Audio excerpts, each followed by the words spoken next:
आकाशवाणी भोपाल से प्रस्तुत हैं प्रादेशिक समाचार।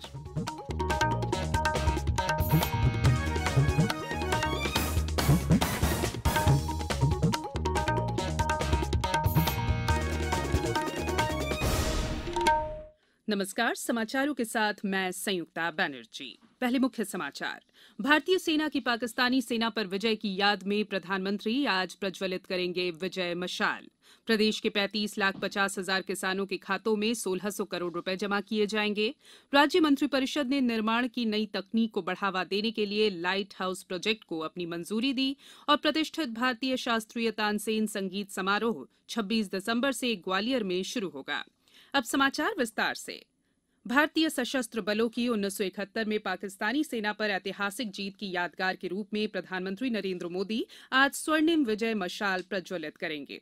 इसके साथ ही भारत पाकिस्तान युद्ध की 50वीं वर्षगांठ के समारोह शुरू हो जाएंगे।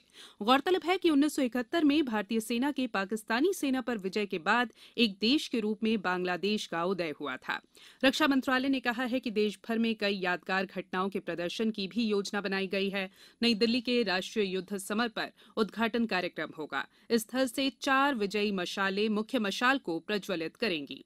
रक्षा मंत्रालय ने कहा है कि आज राष्ट्रीय समर स्मारक पर प्रधानमंत्री, रक्षाध्यक्ष और तीनों सेनाओं के प्रमुख शहीद जवानों को पुष्प चक्र समर्पित कर श्रद्धांजलि देंगे। प्रदेश के 35,50,000 किसानों के खातों में 1,600 करोड़ रुपए जमा किए जाएंगे। कल मंत्रालय में कैबिनेट की बैठक के पहले मुख्यमंत्री शिवराज सिंह चौहान ने चर्चा में बताया कि 18 दिसंबर को पूरे राज्य में किसानों को राहत राशि उनके खातों में अंतरित की जाएगी। इसमें पूर्व की बकाया राशि के अलावा इस वर्ष सोयाबीन फसलों के नुकसान और अन्य फसल क्षति की राहत राशि भी शामिल रहेगी। ये राशि मुख्यमंत्री स्वयं विदिशा में अंतरित करेंगे। शेष जिलों में मंत्री इस संबंध में आयोजित कार्यक्रमों में शामिल होंगे। मुख्यमंत्री शिवराज सिंह चौहान ने किसानों को भरोसा दिलाया है कि न्यूनतम समर्थन मूल्य पर उपज की खरीदी जारी रहेगी। वहीं मंडियों का संचालन भी निरंतर जारी रहेगा। भारतीय जनता पार्टी द्वारा नए कृषि बिलों के समर्थन में कल राजधानी भोपाल में आयोजित संभाग स्तरीय किसान सम्मेलन किसान चौपाल को संबोधित करते हुए उन्होंने विपक्षी दलों पर इस कानून को लेकर भ्रम फैलाने का आरोप लगाया। सम्मेलन में भाजपा प्रदेश अध्यक्ष विष्णुदत्त शर्मा ने कहा कि किसान को इस कानून में स्वतंत्रता है कि वो चाहे तो मंडी में या चाहे तो अपने घर से ही व्यापारी से सौदा कर अपनी फसल की कीमत अपनी इच्छा अनुसार तय कर सकते हैं। आगरमालवा के मार्शल आर्ट कोच शरद मंडलोई ने प्रधानमंत्री नरेंद्र मोदी के कोरोना के खिलाफ शुरू किए गए जन आंदोलन को अपना समर्थन दिया है। श्री मंडलोई ने कोविड-19 से बचाव के लिए मास्क और सामाजिक दूरी का पालन करने की अपील की है। कोरोना महामारी का आज के दौर में अगर देखा जाए तो जब तक हमारे पास दवाई नहीं, जब तक हमें बिल्कुल भी ढिलाई नहीं करना है और सभी को मास्क लगाकर और 2 गज की दूरी का पालन करते हुए और बार बार अपने हाथों को सैनिटाइज करें और हाथ धोएं, इसी में सभी की भलाई है और इस संक्रमण से हम मुक्ति पा सकते हैं। प्रदेश के इंजीनियरिंग और पॉलिटेक्निक छात्रों को आर्टिफिशियल इंटेलिजेंस कंप्यूटर विज्ञान से संबंधित जानकारी देने के लिए तकनीकी शिक्षा विभाग एक निजी कंपनी के साथ मिलकर 18 और 19 दिसंबर को ऑनलाइन प्रशिक्षण कार्यशाला आयोजित करेगा। ये प्रशिक्षण निःशुल्क होगा। इंजीनियरिंग के छात्र 18 दिसंबर और पॉलिटेक्निक के छात्र 19 दिसंबर को इस प्रशिक्षण में शामिल होंगे। इसमें सभी ब्रांच के छात्र छात्राएं शामिल हो सकते हैं। 3 घंटे के इस ऑनलाइन सेशन में विषय विशेषज्ञों द्वारा छात्रों को आर्टिफिशियल इंटेलिजेंस, मशीन लर्निंग और डेटा साइंस के बारे में जानकारी दी जाएगी। प्रशिक्षण के दौरान विद्यार्थी विषय विशेषज्ञों से बातचीत भी कर सकेंगे। कोविड-19 से बचाव और सुरक्षित रहने के 3 उपाय। मास्क लगाएं, 2 गज दूरी है जरूरी, सुरक्षित दूरी रखें, हाथ और मुंह साफ रखें। ब्रेक के बाद बुलेटिन में एक बार फिर आपका स्वागत है।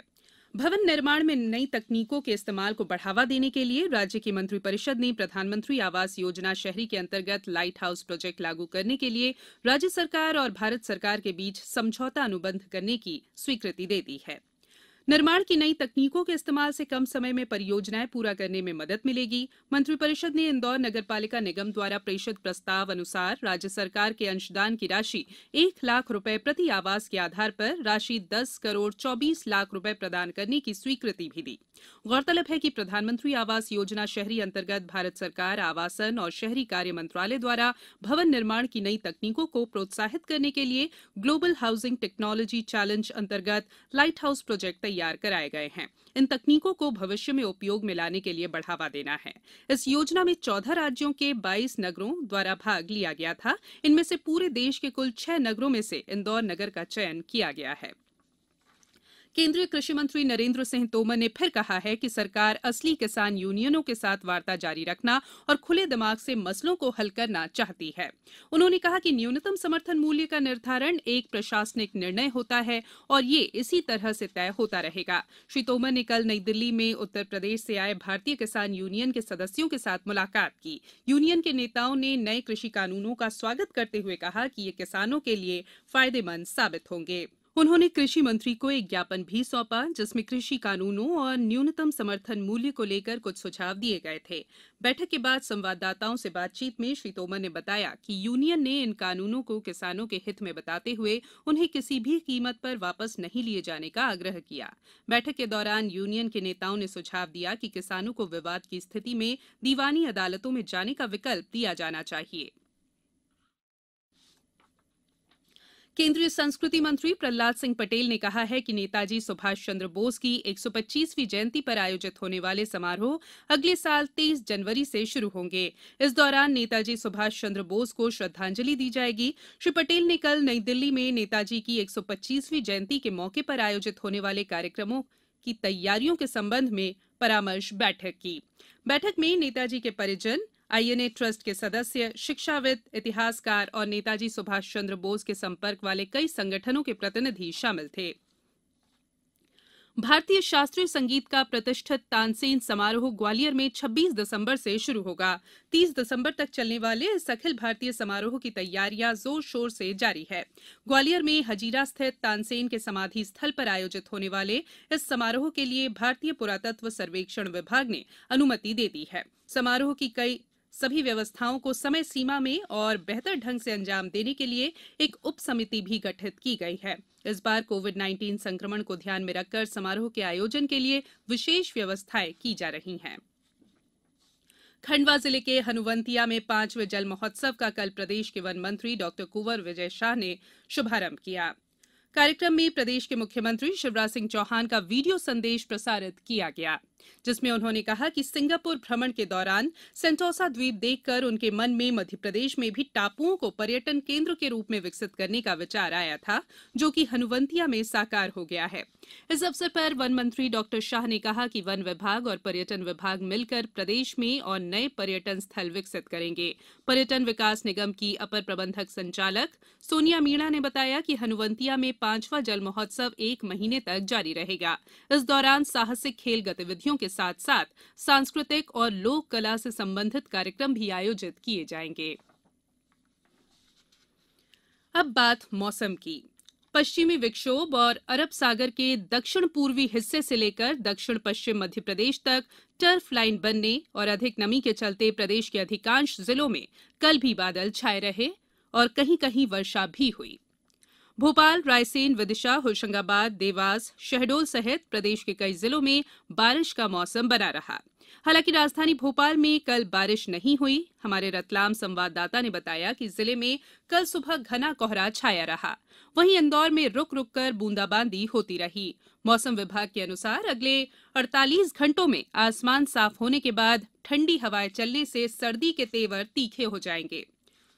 माफ कीजिएगा, अंत में बुलेटिन के मुख्य समाचार एक बार फिर। भारतीय सेना की पाकिस्तानी सेना पर विजय की याद में प्रधानमंत्री आज प्रज्वलित करेंगे विजय मशाल। प्रदेश के 35,50,000 किसानों के खातों में 1,600 करोड़ रुपए जमा किए जाएंगे। राज्य मंत्रिपरिषद ने निर्माण की नई तकनीक को बढ़ावा देने के लिए लाइट हाउस प्रोजेक्ट को अपनी मंजूरी दी और प्रतिष्ठित भारतीय शास्त्रीय तानसेन संगीत समारोह 26 दिसंबर से ग्वालियर में शुरू होगा। इस बुलेटिन में फिलहाल इतना ही। बुलेटिन के अंत में एक अपील, हमेशा ध्यान रखें, मास्क और 2 गज की दूरी, हाथ धोना भी है जरूरी। नमस्कार।